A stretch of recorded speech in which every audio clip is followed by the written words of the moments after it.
Good morning dear. आज हम सीखेंगे एनसीईआरटी एक्सरसाइज 3.2 का इंट्रोडक्शन। उससे पहले इस एक्सरसाइज में क्या यूज होगा उससे रिलेटेड हम यहाँ सीखेंगे। अब जैसे हमें पता है कि यहाँ जिक्र है हमारा ट्रिग्नोमेट्रिक फंक्शंस का। ट्रिग्नोमेट्रिक फंक्शन जैसे कि पिछली क्लास में हमने पढ़ा था ट्रिग्नोमेट्रिक रेशियो, हमने पहले उनको नाम दिया ट्रिग्नोमेट्रिक रेशियो। अब हम उन्हीं फंक्शंस को नाम देंगे ट्रिग्नोमेट्रिक फंक्शन। क्यों? क्योंकि तब हम फंक्शन से वाकिफ नहीं थे। अब हम फंक्शन से वाकिफ हैं, हमने फंक्शन को समझा है, जाना है। और ट्रिग्नोमेट्रिक जो रेशियो है वो सारे के सारे कंडीशन सेटिस्फाई करते हैं ट्रिग्नोमेट्रिक फंक्शन की। यानी फंक्शन क्या है आपका कि आपकी कोई भी एक इनपुट पे आउटपुट आनी चाहिए। यानी एफ एक्स यदि आप कहें कि F X equal to sine X जैसे हम लिखते हैं, तो एक्स इनपुट किया कितना, साइन एक्स आपका आया, कोई ना कोई वैल्यू आएगी साइन एक्स। और वो कैसी ही आती है, हर एक इनपुट पर आउटपुट जो है आपकी यूनिक आती है। हर एक इनपुट पर आउटपुट आपकी क्या आती है, यूनिक आती है। इसलिए हम इन सब हर एक छह के छह ट्रिग्नोमेट्रिक रेशियो की, तो इसलिए हम अब उन्हें जानेंगे ट्रिग्नोमेट्रिक फंक्शन के नाम से। अब वहां हमने सीखा था वैल्यू एक्यूट एंगल पर, ट्रिग्नोमेट्रिक रेशियो की वैल्यू एक्यूट एंगल पर। अब हम उस टेबल को थोड़ा सा बढ़ाना चाहेंगे, हम जानना चाहेंगे प्रिंसिपल वैल्यूज पे। वो वैल्यूज अब हम कहां से कहां तक, जैसे 0, 30, 45 degree, 60 degree, 90 degree, 180 degree, 270 degree और 360 डिग्री, यहाँ तक हम जानना चाहेंगे इनकी वैल्यू। इनको हम रेडियन में भी कन्वर्ट कर सकते हैं। रेडियन, अब जैसे हमने रेडियन भी सीखा है तो आप रेडियन में कन्वर्ट कर सकते हैं। और ट्रिग्नोमेट्रिक की जो फंक्शंस की वैल्यू है हम इन पे जानना चाहेंगे, ये यूज होंगी, ये आपके यूज होंगी, ये हमें पता ही होनी चाहिए। जैसे 0 को 0 ही, इसको आप पाई बाई 6 लिख सकते हो, पाई बाई 4 लिख सकते हो, पाई बाई 3 लिख सकते हो, 90 को पाई बाई 2 लिख सकते हो। रेडियन में इसको आप पाई लिख सकते हो, इसको 3 पाई बाई 2 लिख सकते हो और इसको आप 2 पाई लिख सकते हो। ऐसे हम लिख सकते हैं। और इनकी वैल्यू यहाँ तक 0 से पाई बाई 2 तक वैल्यू हमने सीख रखी है। आगे देखेंगे किस प्रकार हम फाइंड आउट करते हैं। तो ऐसा वैल्यू फाइंड आउट करने के लिए हम एक यूनिट सर्कल बनाते हैं। क्या बनाते हैं? एक सर्कल बनाते हैं जिसकी रेडियस 1 यूनिट है। मान लिया ये आपकी एक्स एक्सिस है, ये आपकी क्या है, वाई एक्सिस है।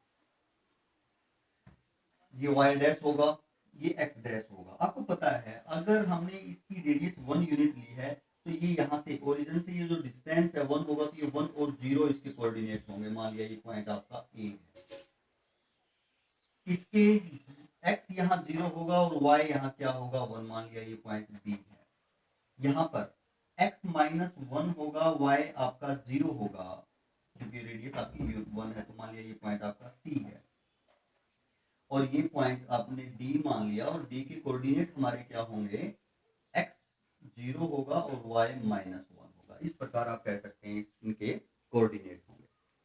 अब जैसे मैं कहूँ कि ये कोई क्या है, रे है जो घूमना प्रारंभ करती है, शुरू करती है एंटी क्लॉकवाइज डायरेक्शन में, और मान लिया यहाँ आती है, और आप कह पाते हैं कि ये एंगल क्या बना पाती है, थीटा एंगल बना पाती है। पी पॉइंट पर, यहाँ पर पहुंचने के बाद, पी पॉइंट पर पहुंचने के बाद आपका एंगल थीटा हो जाता है। अगर मैं यहाँ से इसके ऊपर परपेंडिकुलर ड्रॉ करूं, मान लिया वो एम है, तो इस प्रकार ट्रायंगल बना पाएगी।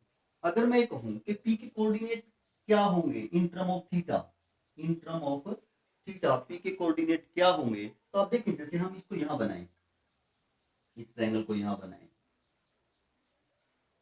मैंने भी यहां करूं, ये ओ है, ये एम है, ये पी है, ये 1 है। ओपी आपका डिस्टेंस 1, आपकी रेडियस है तो ये 1 ही रहेगा। ये मान लिया आपका ए है, ये डिस्टेंस हमने ए मान लिया और ये डिस्टेंस हमने क्या मान लिया, बी मान लिया। तो ये डिस्टेंस आपका ए है, ये डिस्टेंस आपका बी है। यदि मैं क्या निकालना चाहें हम, एक्स कोऑर्डिनेट यानी एक्स और वाई की वैल्यू, एक्स और वाई की वैल्यू, एक्स क्या है ओएम, जितना ओएम डिस्टेंस होगा वही यहाँ पे एक्स की वैल्यू होगी, एक्स कोऑर्डिनेट की वैल्यू होगी, और जितना पीएम डिस्टेंस होगा ये वही आपका क्या होगा, वाई कोऑर्डिनेट होगा। यानी अगर अब इस ट्रायंगल में हम करें O M upon OP, OP यानी इस पे एक्यूट, जिस पे एक्यूट एंगल बना हुआ होता है वो आपका बेस होता है, यानी आपने किया base upon hypotenuse sine theta, क्या बनेगा आपका साइन थीटा बनेगा।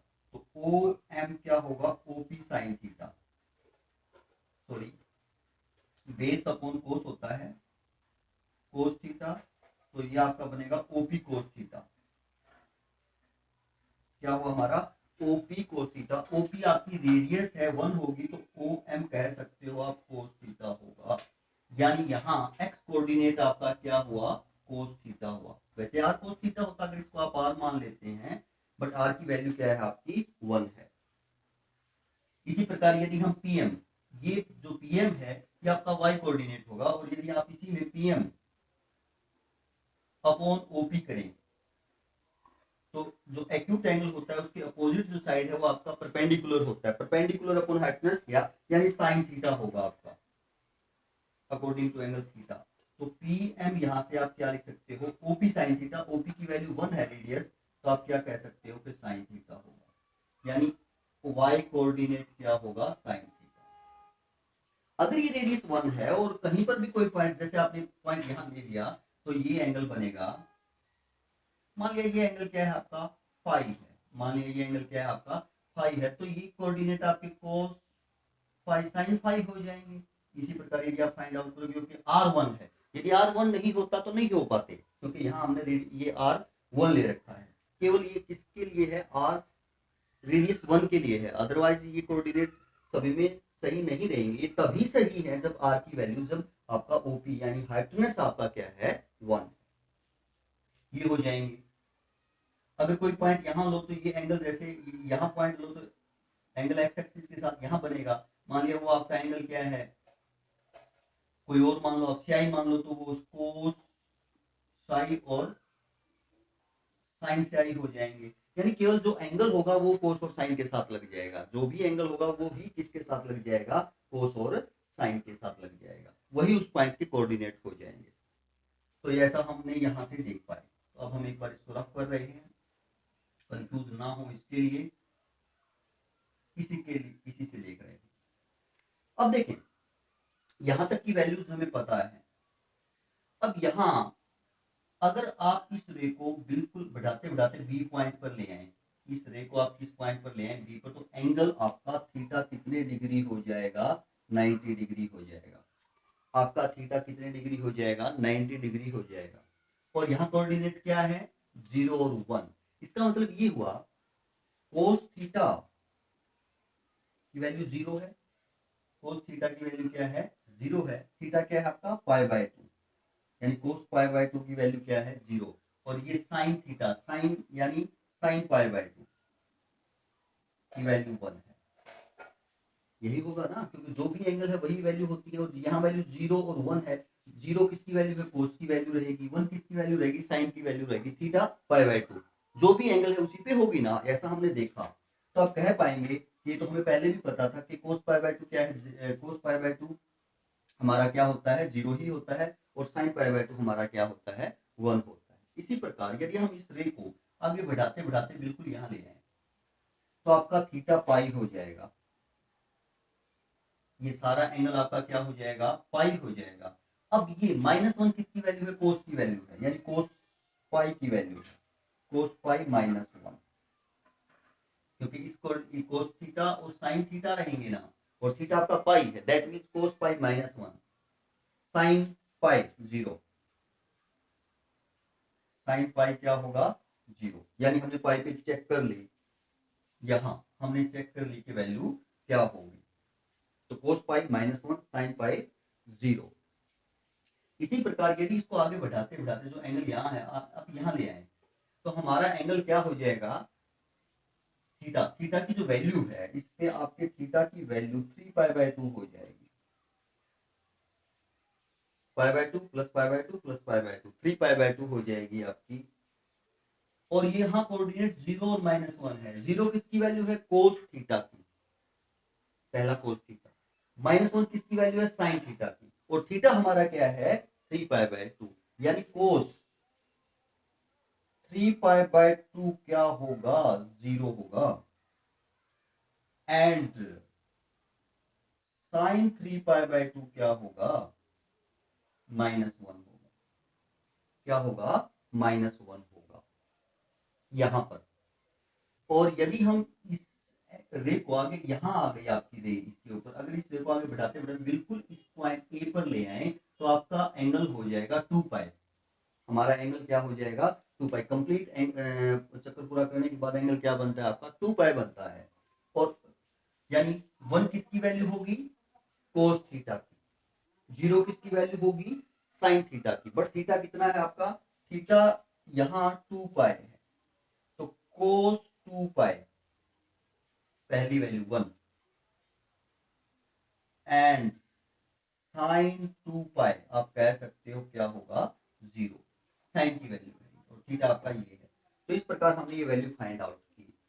अब यदि हम टेबल बनाना चाहें, टेबल को एक्सटेंड करना चाहें, तो हम कर सकते हैं। देखें, यानी एक्स एक्सिस के ऊपर एंगल आपके क्या क्या है, एंगल यहाँ 0 है। अगर आपकी रे इसके ऊपर 0 है, आप बढ़ा दे बिल्कुल विपरीत डायरेक्शन में ले आए, तो आपका एंगल क्या हो जाता है, पाई हो जाता है। और फिर वापस यहाँ आ जाता है तो 2π। यानी एक्स एक्सिस के ऊपर हमारे एंगल क्या है, 0π और 2π। 0π और 2π। आगे और बढ़ाएंगे और रिवोल्यूशन यदि हम एक्सटेंड करेंगे तो एंगल बढ़ते जाएंगे, बट हम 2π तक ही देख रहे हैं। 2π तक ही हम क्या कर रहे हैं, एक बार चेक कर रहे हैं। तो आप देखोगे कि साइन की वैल्यू 0 पे, जो पहला एंगल आपका 0, साइन की वैल्यू 0 पे 0 ही होती है। पाई पे भी साइन की वैल्यू क्या आई है, 0 आई है।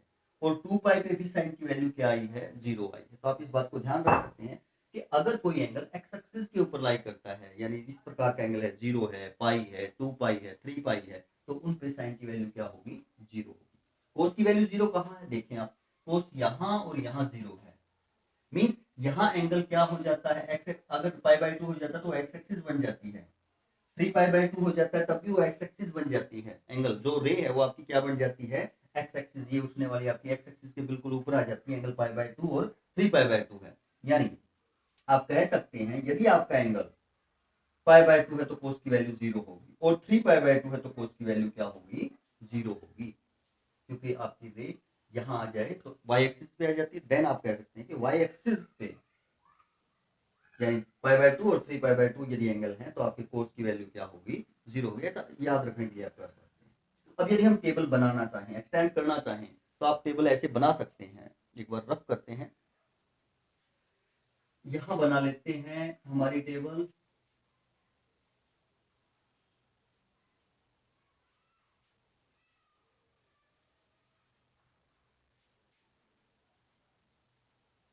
यहाँ थीटा ले लेते हैं 0।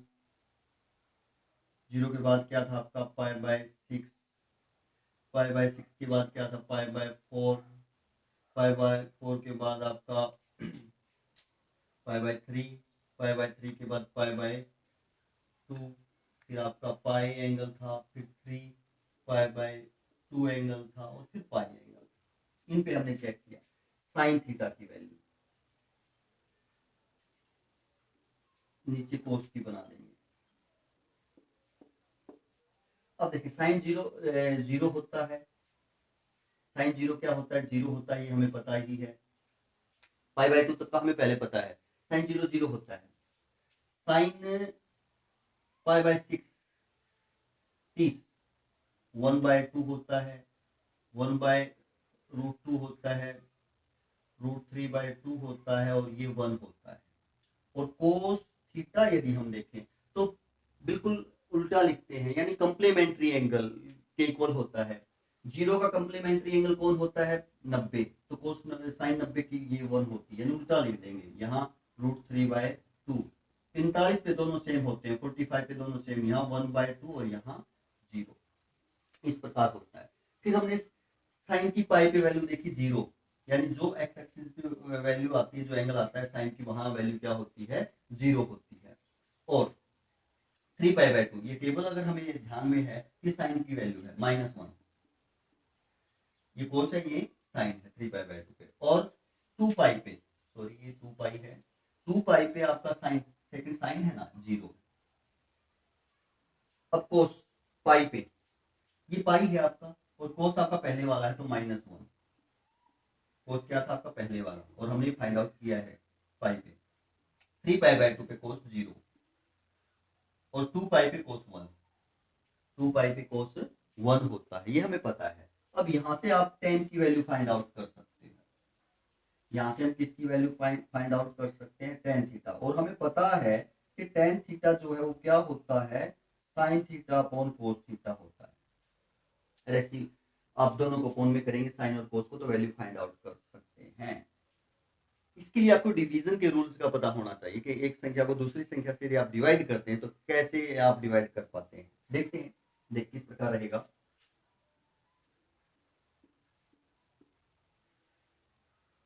0 को 1 से डिवाइड करोगे, 0 को आप किसी भी नंबर से डिवाइड करेंगे, एनी नंबर,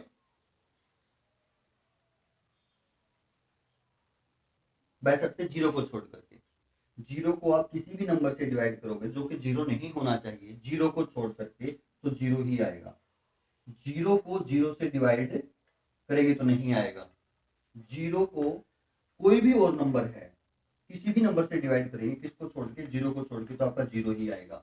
तो 0 डिवाइड बाय 1 तो क्या आएगा, 0। 1/2 को √3/2 से डिवाइड करोगे तो 1/√3 आएगा। सेम बाय सेम आपका ये 1 होगा, सेम बाय सेम 1 होता है किसको छोड़ के, 0.0 को छोड़ के, बाकी सेम बाय सेम आपका क्या रहेगा, 1। और इन्फिनिटी अपॉन इन्फिनिटी को छोड़ के, इन दोनों को छोड़ के, 0.0 नॉट इक्वल टू 1, क्योंकि सेम बाय सेम 1 नहीं होगा, और infinity upon infinity not equal to 1। इन दोनों को छोड़कर, इन दोनों केस को छोड़कर बाकी कोई भी सेम बाय सेम है तो आप कह सकते हैं 1 होगा जी, ये 1 होगा, ये आपका √3 होगा। अब 1/0 है, 1/0 यानी किसी भी नंबर को 0 से डिवाइड करें, किसी भी नंबर को 0 को छोड़ के, ऊपर 0 को छोड़ के, यानी और कोई भी नंबर है तो वो नॉट डिफाइंड होगा। क्या होगा, नॉट डिफाइंड। ये हमने पहले भी बताया है कि 0 से हम डिवाइड नहीं कर सकते, डिवीजन नॉट डिफाइंड होता है, जिसको आप इन्फिनिटी भी लिख सकते हैं, जिसको आप क्या भी लिख सकते हैं, इन्फिनिटी। तो 10π/2 आप कह सकते हैं नॉट डिफाइंड, या कह सकते हैं इन्फिनिटी होगा। 0/-1 0 ही होगा, 0 को नंबर से, और ये आपका इन्फिनिटी ही होगा।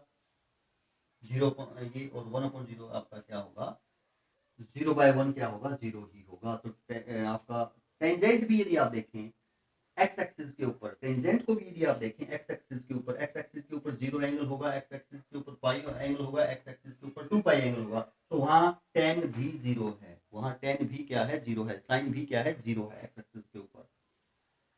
π/2 और 3π/2, π/2 और 3π/2 पे आपका कौन 0 है, कोस 0 है।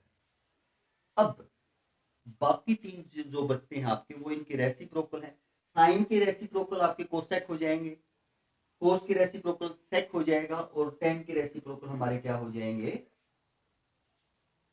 कोटेंजेंट हो जाएंगे। तो इस प्रकार हम उनकी वैल्यू फाइंड आउट कर सकते हैं, और हमने टेबल को एक्सटेंड कर दिया, और ये टेबल आपको ध्यान में रहनी चाहिए। ये आप क्वेश्चन करते करते आपको ध्यान में रह जाएगी, एक दो बार आप गलतियां करेंगे, और गलतियां धीरे धीरे क्या रहती हैं, सुधरती जाती हैं। यदि हम प्रैक्टिस करेंगे तो सुधरती जाती हैं, अदरवाइज नहीं सुधरती जाती।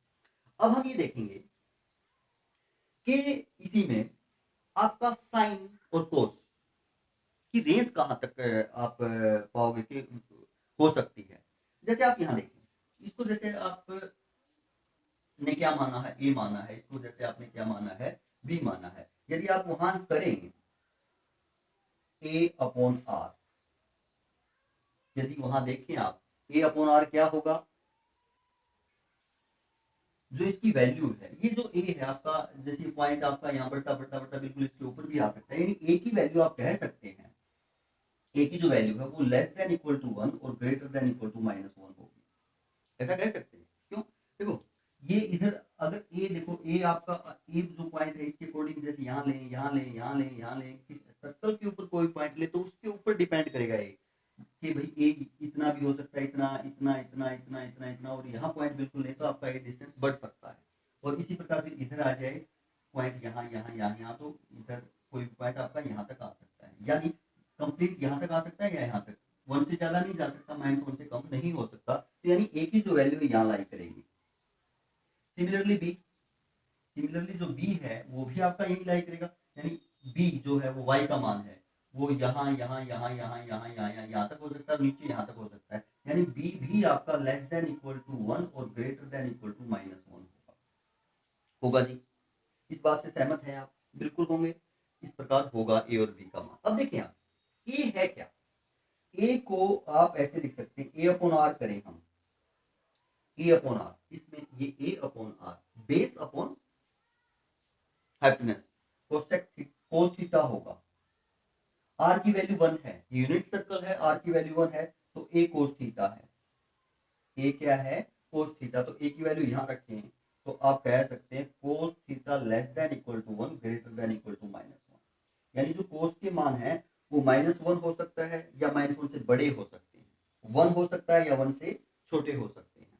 बी अगर इसी ट्रायंगल में आप करें B upon R sine theta होगा। अगर ये एंगल थीटा है तो उसके सामने वाली साइड आपकी परपेंडिकुलर होगी ये हाइपोटेन्यूज है ही तो साइन थीटा बनेगा। आर की वैल्यू 1 है क्योंकि यूनिट सर्कल है तो बी क्या हुआ साइन थीटा। बी यहां लाई करता है बी की जगह साइन थीटा लिख सकते हो आप तो ये आप कह सकते हो साइन थीटा भी सेम इंटरवल में लाई करेगा।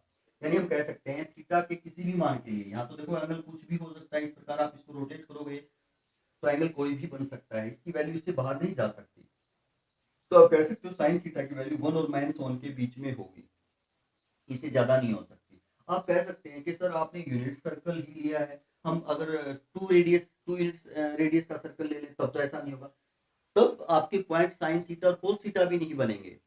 ये तभी बनेंगे आपके पॉइंट कोस थीटा और साइन थीटा जब आपकी रेडियस क्या रहेगी 1 रहेगी। अगर मान लिया आपने 2 रेडियस का ले लिया तो ये जो डिस्टेंस है 2 हो जाएगा तो यहाँ r की जो वैल्यू है जो आपकी रेडियस बनेगी वो आपका 1 नहीं आएगा तब ये कंडीशन सेटिस्फाई नहीं होंगी। केवल तभी कंडीशन सेटिस्फाई होंगी जब आपका सर्कल कितने यूनिट का है 1 यूनिट रेडियस का है तभी ये कंडीशन क्या होंगी सेटिस्फाई होंगी। तो हम कह सकते हैं थीटा की किसी भी वैल्यू के लिए थीटा की किसी भी वैल्यू के लिए कोई भी वैल्यू हो सकती है जितने भी कंप्लीट आप राउंड कर लें साइन मैक्सिमम वैल्यू 1 होगी 1 से बड़ा नहीं हो सकता मैक्सिमम वैल्यू 1 होगी और मिनिमम वैल्यू क्या होगी -1 या इनके बीच में हो सकती है। सिमिलरली कॉस मैक्सिमम वैल्यू 1 होगी और मिनिमम वैल्यू क्या होगी -1 और इनके बीच में भी हो सकती है for all value of theta. अब थीटा जो हम रेडियन में लिखते हैं और या डिग्री में लिखते हैं तो रेडियन भी हो सकता है डिग्री भी हो सकता है और रेडियन आपका एज ए क्या है थीटा रियल नंबर भी कह सकते हो रियल नंबर जो रेडियंस में है वो आपके रियल नंबर को ही रिप्रेजेंट करते हैं आप ऐसा कह सकते हैं। तो ये आपने देखा रेंज क्या होगी आपके साइन और कोस की एंगल के लिए। तो ये था हमारा एक्सटेंडेड ट्रिग्नोमेट्रिक फंक्शन की टेबल जो हमने सीखी है। आगे हम देखते हैं कि आपके जो 4 क्वाड्रेंट हैं उनमें ट्रिग्नोमेट्रिक रेशियो कौन सा किस क्वाड्रेंट में पॉजिटिव होगा कौन सा किस क्वाड्रेंट में नेगेटिव होगा देखते हैं।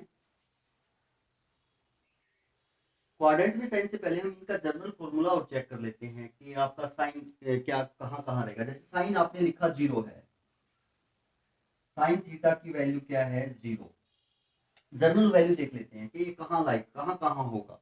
अब देखिए हमने बताया कि साइन 0 कहां होगा एक्स एक्सिस पे आपके एंगल किस प्रकार के हो सकते हैं। देखिए पहले यहाँ 0 है यहाँ पाई हो जाएगा फिर यहाँ आएंगे आप 2 पाई हो जाएगा 0 था पाई हुआ 2 पाई फिर यहाँ आएंगे आप 3 पाई हो जाएगा फिर यहाँ आएंगे आप 4 पाई हो जाएगा यानी 180 पाई और ऐड हो जाएगा फिर यहाँ पाई और ऐड हो जाएगा 5 पाई हो जाएगा।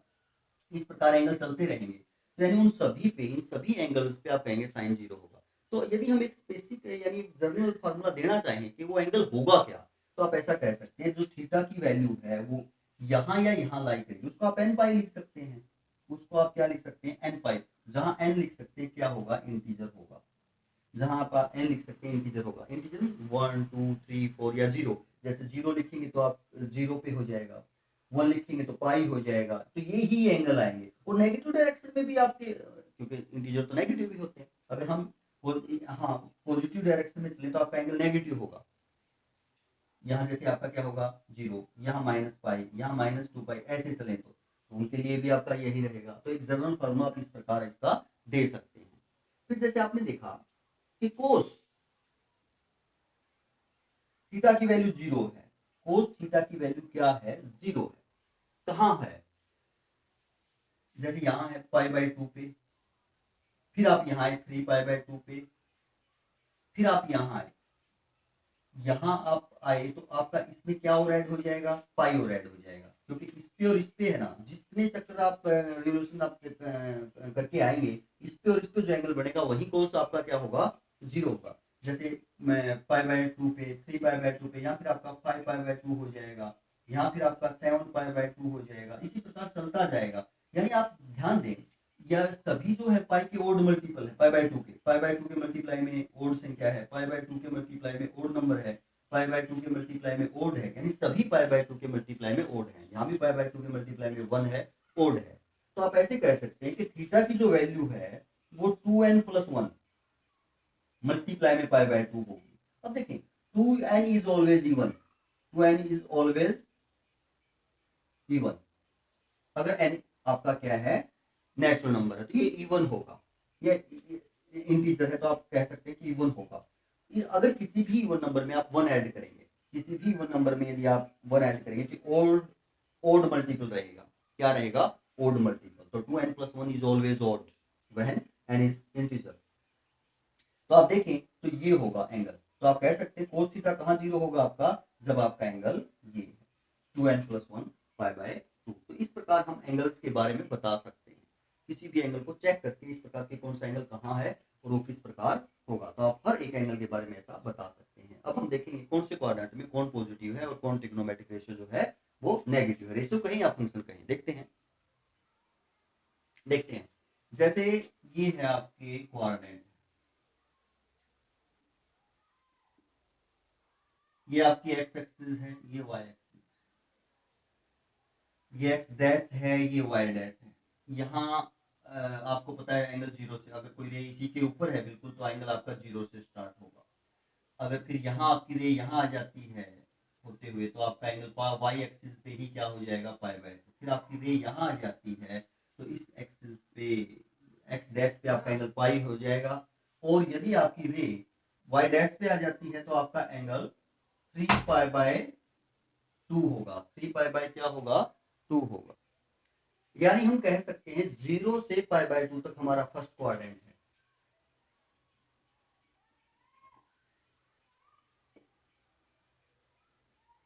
0 से 90 डिग्री तक हमारा फर्स्ट क्वाड्रेंट है। 90 से 180 तक आपका कौन सा क्वाड्रेंट है, सेकंड क्वाड्रेंट है, ये आपको पता ही है। 180 से 270 तक आपका कौन सा क्वाड्रेंट है, थर्ड क्वाड्रेंट है। और 270 से 360 तक फोर्थ क्वाड्रेंट है हमारा, फोर्थ क्वाड्रेंट है। अब यदि हम कहें कि आपका जो एंगल है, कोई भी angle theta greater than equal to 0 less than equal to क्या है, 90 है, तो आप कहेंगे वो एंगल आपका फर्स्ट क्वाड्रेंट में होगा। तो ट्रायंगल आपकी ऐसे बनेगी, मान लिया अगर मैं बस छोटा तो जैसे आपकी इस प्रकार ट्रायंगल बनेगी, ये एंगल आपका थीटा है, फर्स्ट क्वाड्रेंट में ही लाई करेगा। अगर यहाँ है, आप ऐसा भी कह सकते हैं, अगर यहाँ है तो इस प्रकार। तो यानी इस क्वाड्रेंट में जैसे एक्स की जो डायरेक्शन है वो भी पॉजिटिव है, वाई की जो डायरेक्शन है वो भी क्या है, पॉजिटिव है। ये तो आपका पॉजिटिव डिस्टेंस रहेगा ही, हमें डायरेक्शन से मतलब है। तो इसका मतलब ये हुआ कि जो आपके ट्रिग्नोमेट्रिक रेशियो होते 6 होते हैं, किसी में बेस यूज होगा, किसी में परपेंडिकुलर यूज होगा, और ये दोनों ही पॉजिटिव हैं। तो आप कह सकते हैं डिपेंड इसी पे करेगा, बेस और परपेंडिकुलर पे, कि कौन नेगेटिव होगा कौन पॉजिटिव होगा। तो यहाँ इसका मतलब 6 के 6 ट्रिग्नोमेट्रिक रेशियो क्या होंगे, पॉजिटिव होंगे। यहाँ आप वैल्यू किसी की भी निकालोगे तो पॉजिटिव आएगी। बट यदि आपका एंगल 90 से बड़ा है थीटा और लेस देन 180 है, तो इसका मतलब जैसे आप ये ऐसे आ जाएगा, यहाँ आ जाएगा आपका एंगल कन्वर्ट होते, तो आपकी ट्रायंगल मान लिया ऐसे बनेगी। जो आपकी ये वाला डिस्टेंस है नेगेटिव डायरेक्शन में है, और ये वाला आपका पॉजिटिव डायरेक्शन में है, अगर ये एंगल थीटा है तो आप कह पाएंगे ये अगर एंगल थीटा के बेस, जहां जहां बेस आएगा वो नेगेटिव बनेंगे, क्योंकि आपका नेगेटिव डायरेक्शन है, बेस की डायरेक्शन क्या है, नेगेटिव। अब बेस किस किस में आएगा जी, बेस कोस में आएगा, नेगेटिव बनेगा। कोस का रेसिप्रोकल भी फिर नेगेटिव बनेगा। बेस टेन में आएगा, नेगेटिव बनेगा। बेस किस में आएगा, कोटेंजेंट में नेगेटिव बनेगा। कौन रहा, यानी साइन इस एंगल के अकॉर्डिंग देखें थीटा, और इसका रेसिप्रोकल कोसेक थीटा, इसमें बेस नहीं आएगा, बेस इसमें नहीं आएगा, क्योंकि आप बेस ही नेगेटिव डायरेक्शन में है, बेस इसमें नहीं आएगा, तो आप कह सकते हैं ये पॉजिटिव होंगे। इनमें क्या आएगा, परपेंडिकुलर है, तो ये दोनों आपके पॉजिटिव है, ये तो पॉजिटिव है, इसकी डायरेक्शन भी पॉजिटिव है, तो आप कह सकते हैं कैसा होगा। तो आप कह सकते हैं सेकंड क्वाड्रेंट में साइन और साइन का रेसिप्रोकल कोसेक पॉजिटिव होंगे, ऐसा आप कह सकते हैं। अब यदि एंगल आपका थर्ड क्वाड्रेंट में आ जाता है, यानी 180 से ज्यादा थीटा और लेस देन है 270, तो आपका क्वाड्रेंट थर्ड होगा, यानी इस क्वाड्रेंट में आपका एंगल आ जाता है, तो आपकी ट्रायंगल जैसे ऐसे बनेगी, ये एंगल होती है यहाँ, जैसे एंगल ऐसे बने, तो ये आपकी ट्रायंगल बनेगी ऐसे। यहाँ अगर आप देखिए एक्स भी नेगेटिव है और ये डायरेक्शन वाई की डायरेक्शन भी नेगेटिव है, दोनों नेगेटिव है, दोनों नेगेटिव है, तो कौन सी रेशियो पॉजिटिव होगी, जिसमें दोनों आएंगे, बेस और परपेंडिकुलर दोनों आएंगे, वही रेशियो आपकी पॉजिटिव होगी। एक एक आएगा तो आपका क्या रह जाएगा, ये तो देखो डिस्टेंस फार्मूले से लगाएंगे, डायरेक्शन से मतलब है यहाँ, तो यानी दोनों आएंगे टेन थीटा में और कोटेंजेंट थीटा में, अगर वो एंगल थीटा है तो ये दोनों में आएगा। बाकी में जैसे आपका साइन है परपेंडिकुलर अपॉन हाइपोटेन्यूज होगा, तो ये नेगेटिव डायरेक्शन है, तो आपका नेगेटिव बना देगा, यानी ये दोनों आपके क्या रहेंगे, पॉजिटिव रहेंगे। माइनस माइनस प्लस हो जाएगा, दोनों में माइनस माइनस क्या हो जाएगा, प्लस। तो यानी थर्ड क्वाड्रेंट में आप कह सकते हैं कोटेंजेंट और टेंजेंट पॉजिटिव होंगे, बाकी क्या होंगे, नेगेटिव होंगे, इसके अकॉर्डिंग यदि आप देखें। और यदि आपका एंगल ऐसे होते हुए इसमें आ जाता है, तो आपकी ट्रायंगल ऐसे बनेगी। इसमें x तो पॉजिटिव है, बट y की डायरेक्शन क्या है, नेगेटिव है, y की डायरेक्शन क्या है, नेगेटिव है। दैट मींस ये अगर एंगल है आपका, तो परपेंडिकुलर होगा, ये परपेंडिकुलर नेगेटिव है, तो जिस जिसमें परपेंडिकुलर आएगा वो नेगेटिव बनेगा, जिसमें परपेंडिकुलर नहीं आएगा वो पॉजिटिव। किसमें नहीं आएगा परपेंडिकुलर, कोस और इसका रेसिप्रोकल सेक, बाकी सभी में परपेंडिकुलर आएगा, साइन में परपेंडिकुलर आएगा, साइन के रेसिप्रोकल में परपेंडिकुलर आएगा, टेन में परपेंडिकुलर आएगा, टेन के रेसिप्रोकल में परपेंडिकुलर आएगा, रेशियो में यदि हम देखेंगे वो नेगेटिव रहेंगे, तो आपका ये आपका क्या रहेगा, पॉजिटिव। यानी आप कह सकते हैं कि आपका कोस थीटा और कोस का रेसिप्रोकल सेक थीटा क्या रहेंगे, पॉजिटिव रहेंगे फोर्थ क्वाड्रेंट में। तो इस प्रकार हमने ये चेक किया, इसको आप ऐसे याद कर सकते हैं, all school to college, all school to college, all first quadrant के लिए, स्कूल सेकंड क्वाड्रेंट के लिए, टू थर्ड क्वाड्रेंट के लिए, कॉलेज फोर्थ क्वाड्रेंट के लिए। ऑल यानी फर्स्ट क्वाड्रेंट के लिए all positive, school second quadrant में आ जाएगा, एस से साइन, एस से साइन और साइन का रेसिप्रोकल, अगर कोई क्वांटिटी पॉजिटिव है तो उसका रेसिप्रोकल भी तो पॉजिटिव होगा, कोसेक पॉजिटिव।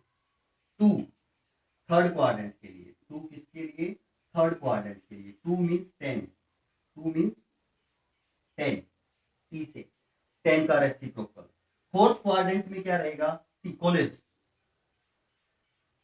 सी कोस, और कोस का रेसिप्रोकल क्या रहेंगे, पॉजिटिव रहेंगे। तो हम कह सकते हैं कि एंगल के अकॉर्डिंग आपके रहेंगे कौन, आपका 6 ट्रिग्नोमेट्रिक जो फंक्शंस हैं उनमें से कौन पॉजिटिव किस क्वाड्रेंट में रहेगा। यानी 0 से 90 तक है तो सभी के सभी ट्रिग्नोमेट्रिक फंक्शंस की वैल्यू पॉजिटिव होगी।